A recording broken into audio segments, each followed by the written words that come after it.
เสร็จเป็นทีเรียบร้อยปิดตำนานหลังใหญ่ปทุมธัญบุรีผลก็มาพอผลพี่น้องเอ้ยเสร็จแล้วครับ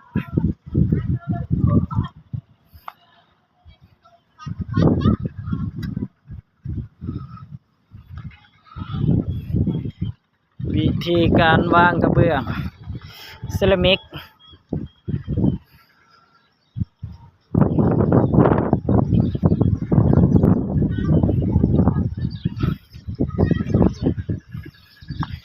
พาไปเบิ่งด้านหลัง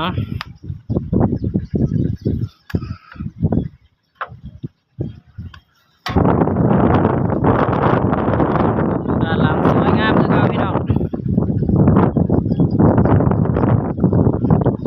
ฝากติดตามผลงานหน่อยเด้อกดไลค์กดแชร์กดซับสไครต์